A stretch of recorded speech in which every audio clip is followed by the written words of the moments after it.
They say if you make anywhere over 60,000, then you should probably get an S corp. That's correct. Right. All this money has to be documented though, right? Because a lot of times, 100%. and I want to have this conversation from my level and not from the research and the people that I want to have it from my level so people can relate. Yeah. So I've made 6 figures from my I don't even want to say podcast, but from me as being a LLC or just being a name, right? I don't necessarily, I wouldn't say if that was from one entity, it was from multiple things, right?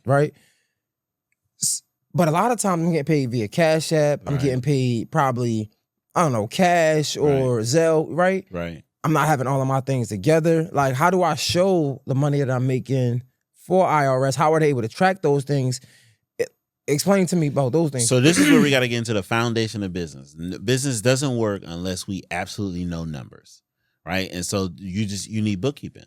So either you hire somebody for bookkeeping or you do it yourself. QuickBooks. Do it yourself would be QuickBooks, and you can do it if you want to figure it out, or a simple Excel. I would highly recommend QuickBooks. It's not that difficult, but once you get to the point where it doesn't serve you to do it, then hire somebody who's an expert in doing it, because showing the numbers tells your business story. Just like you said, the next step will be stop using all these Cash Apps and Zelles and all that stuff and do official invoicing. But it's not a deal breaker, right? Because all that stuff is still connected to the bank account. So the more we're dialed in on bookkeeping, the better we're able to keep improved documentation, especially for when you get audited. Because when you get audited, IRS is going to look, they're going to say, prove this expense. One of the best ways is to show that you're actually doing business by actually doing bookkeeping versus, I got a statement over here, this and that. Now, statements can work and can help.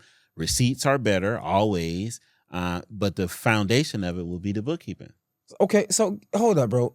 Again, this is a conversation from my level, right? Yeah. $100,000 is not really a lot of money, right? Okay. Like at one point in time, I thought it was, right? Right. But cool, I'm making a little bit over, maybe. I gotta look at my numbers. I don't know if I made that this year, but I made it last year, right? So when we're talking about that, I'm still paying all my bills, my expenses and things like that. Yeah. But I can't afford to pay somebody to keep up with this stuff. But yeah, the bookkeeping, I might overlook that because I'm so invested in being a talent, which is the part that's making me the money. Right. What do you suggest to the people that's probably in a similar situation? Well, if you in a similar situation, it's only 2 things that you can ever do in business. Either you're gonna have to do it yourself, or you're gonna have to pay somebody to do it. And so for me, I think that you have to look at bookkeeping as an investment. If I spend X, how much money will it help me generate and or keep? Because you're just the busy person, right? You, like you said, hey, I just made 6 figures last year. I got multiple different things that I made 6 figures, but you probably can't really tell me exactly how you made 6 figures or what avenue made you the most money. What's the core of the business? What's the thing that generated the most income? And then what did I spend to generate this income? Where did this come from? Or what expenses do I have mixed with business and personal that I could be getting rid of? These are things that a bookkeeper, and from you watching your money, you'll be able to see. Oh, I can cut this out. Do we even know if we jump into business? One of the first things we want to do is make money to be comfortable. So what's comfortable? I think that you should at least make money to pay your bills. Well, how much is my monthly bills? So do I know how much at minimum I need to pay myself to separate my income and expenses from the business, and then how much can the business keep? And so I think that you're going to have to come to the point where either you're going to put it off and it's not that important to you till it becomes important, and typically when that happens, something bad happened, or you're just going to have to make the investment in your business, which is also a write-off to you, so that you can see the money come back tenfold. Nah, in fact, I think you're absolutely right. It's just, again, when you're not making that much, it's hard to see. And it's funny that you said that, because the dopest thing about my experience making the 6 figures in my business was I didn't have to spend nothing to make that. Right. And I'm understanding that if I could make that just at minimum, imagine when I start investing and spending things that I'll make so much more. Another thing is, it's not really spending the money with a tax guy or business guy, consultant, whatever. Correct me.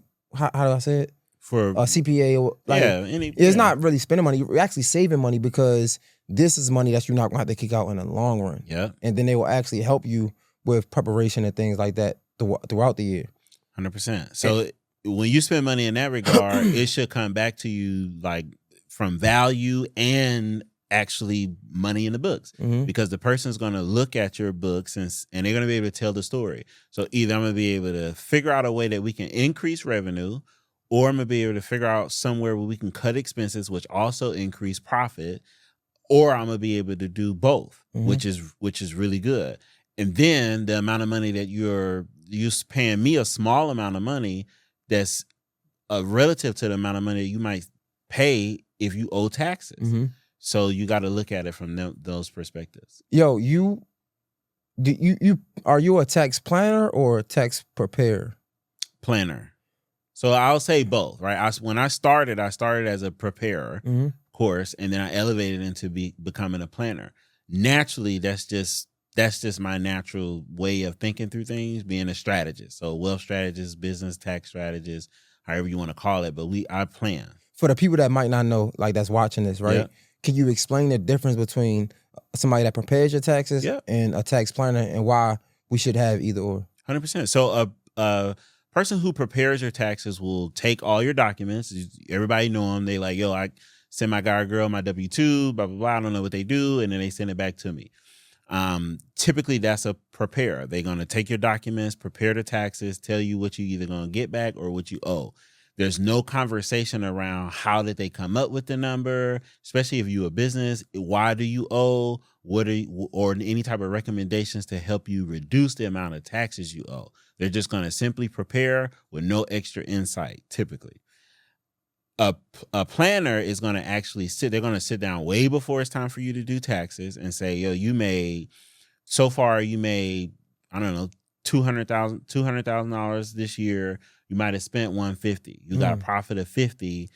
What can we do so we're not paying 20% on the $50,000 that you making? Can you invest in something early? Can you shift income?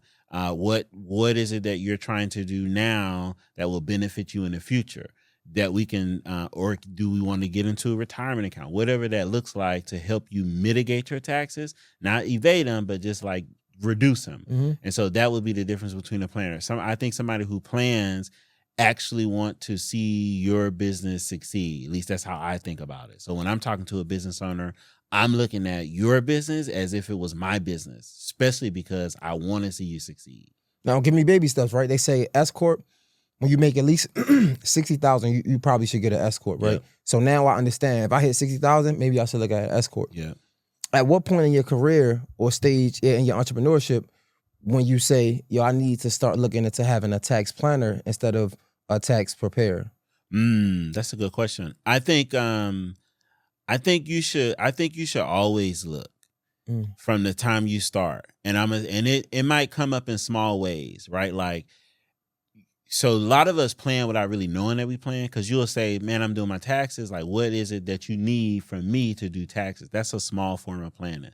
But I'll say the moment you start to take your business serious is the moment you need to get a planner.